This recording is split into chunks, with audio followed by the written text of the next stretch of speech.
Carthage, the once great maritime power of the Western Mediterranean, experienced a remarkable rise and fall that culminated in its complete destruction after the Third Punic War, 149 to 146 BCE. Before this final conflict with Rome, Carthage had been a prosperous and influential city-state, known for its vast trading networks, powerful navy, and vibrant culture. However, the series of 3 Punic Wars between Carthage and Rome gradually weakened the Carthaginian state, and the Third Punic War marked the end of Carthage as a sovereign power. The story of Carthage before and after the Third Punic War highlights not only the city's resilience and recovery after earlier conflicts, but also the ruthless efficiency with which Rome eliminated its rivals. Chapter 1. Carthage before the Third Punic War. Before the Third Punic War, Carthage was one of the wealthiest and most influential cities in the ancient world. Founded by Phoenician settlers around the 9th century BCE, Carthage had grown into a powerful city-state with a sprawling empire that spanned North Africa, parts of Spain, and several Mediterranean islands, including Sardinia and Corsica.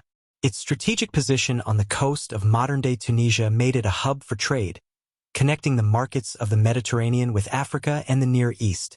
Carthage's strength lay in its navy, which controlled key sea routes and allowed the city to dominate maritime trade. The Carthaginian economy thrived on this trade, with goods such as precious metals, textiles, and agricultural products flowing through its ports. Additionally, Carthage's agricultural wealth, particularly in North Africa, provided a steady source of income. The fertile lands around Carthage, known for their production of grain, olives, and fruits, helped sustain its population and economy. Culturally, Carthage was a cosmopolitan city, heavily influenced by its Phoenician roots and contact with other Mediterranean civilizations. It was a center of art, religion, and commerce, with its famous harbor complex being one of the architectural marvels of the ancient world.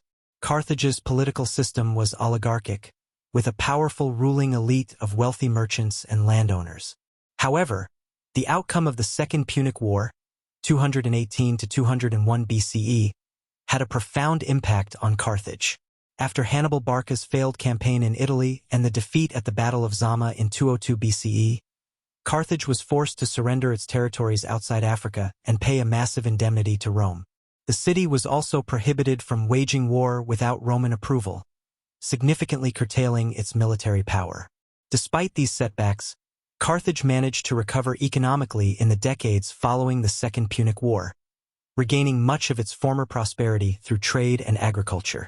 By the mid-2nd century BCE, Carthage was once again a thriving commercial center. Its economy had recovered, and the city had paid off the indemnity imposed by Rome. However, Carthage's resurgence alarmed many in Rome, particularly Cato the Elder, who famously declared that Carthage must be destroyed, Carthago delenda est. The fear in Rome was that as long as Carthage existed as a wealthy and independent city, it could one day challenge Rome's supremacy again. Chapter 2. The Road to the Third Punic War. The relationship between Rome and Carthage remained tense even after the Second Punic War. While Carthage was formally at peace with Rome, it was increasingly harassed by Numidia, a neighboring kingdom in North Africa. Massinissa, the king of Numidia and a former Roman ally, frequently encroached on Carthaginian territory, seizing land and conducting raids. Under the terms of the Treaty of Zama, Carthage was forbidden from waging war without Rome's consent, and Rome consistently sided with Massinissa in these disputes. Carthage, unable to defend itself effectively due to the restrictions imposed by Rome, found itself in a precarious position. The ongoing Numidian incursions were eroding Carthage's agricultural base, and the Carthaginian elite were increasingly divided over how to respond. Some advocated for appeasement of Rome and Numidia, while others called for direct action to protect Carthage's sovereignty. In 151 BCE, after years of provocation from Numidia, Carthage finally broke the terms of its treaty with Rome by raising an army to defend itself against Massinissa's forces. This act of defiance gave Rome the excuse it had been waiting for. In 149 BCE, the Roman Senate declared war on Carthage, launching the Third Punic War. Chapter 3. The Siege and Destruction of Carthage. The Third Punic War was essentially a campaign of annihilation. Rome, under the leadership of Scipio Aemilianus, was determined not just to defeat Carthage but to completely eliminate it as a threat. In 149 BCE, Roman forces landed in North Africa and quickly laid siege to Carthage.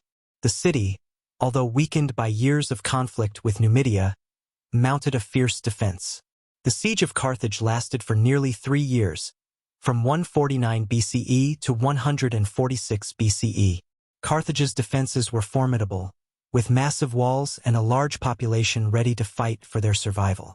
The people of Carthage, knowing that their very existence was at stake, put up a determined resistance.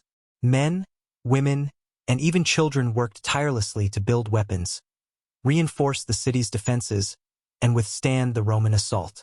However, Carthage's position became increasingly desperate. The Roman navy blockaded the city, cutting off vital supplies and causing starvation among the population.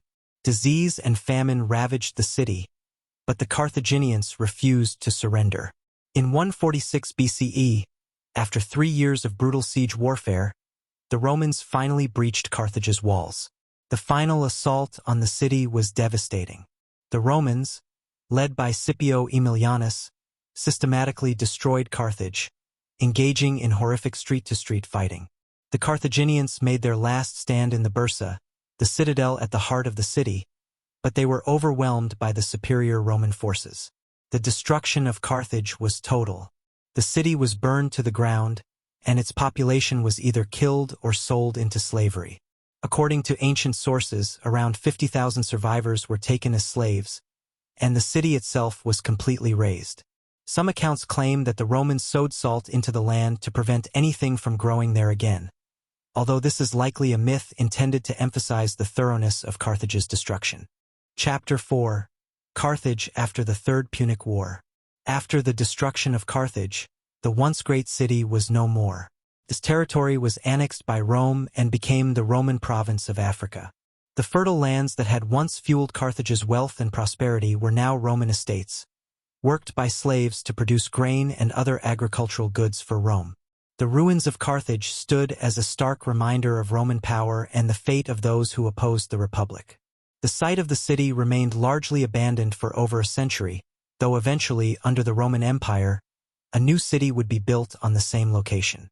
Julius Caesar and later Augustus ordered the refounding of Carthage as a Roman colony in the 1st century BCE, and it once again became an important city in the region, although now fully integrated into the Roman world.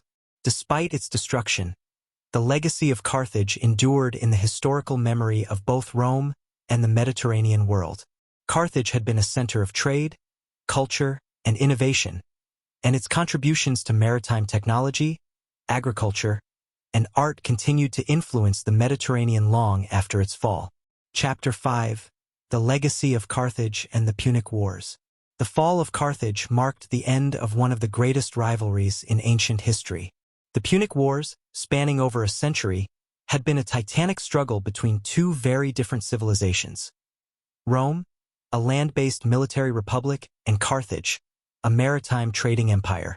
The final destruction of Carthage in 146 BCE symbolized Rome's absolute dominance over the Western Mediterranean and opened the door for Rome's further expansion eastward. For Carthage, its defeat was total. The city that had once ruled the seas fought Rome to a standstill in the Second Punic War, and produced one of history's greatest generals. Hannibal was wiped from the map. However, Carthage's legacy lived on in many ways. Hannibal's military tactics, especially his victory at Cannae, continued to be studied by generals and strategists for centuries. The lessons learned from the Punic Wars helped Rome refine its military strategies and adapt to the challenges of managing a vast empire. In the broader context of history, the fall of Carthage signaled the rise of Rome as the uncontested superpower of the Mediterranean world. With no serious rivals left in the West, Rome could turn its attention to new conquests in Greece, Asia Minor, and eventually Egypt, leading to the establishment of the Roman Empire. Epilogue. A city erased, but not forgotten. Though Carthage was destroyed in 146 BCE, its memory remained strong. The Punic Wars were not just a series of conflicts. They were a battle between two worldviews, two different ways of organizing society and empire. Car.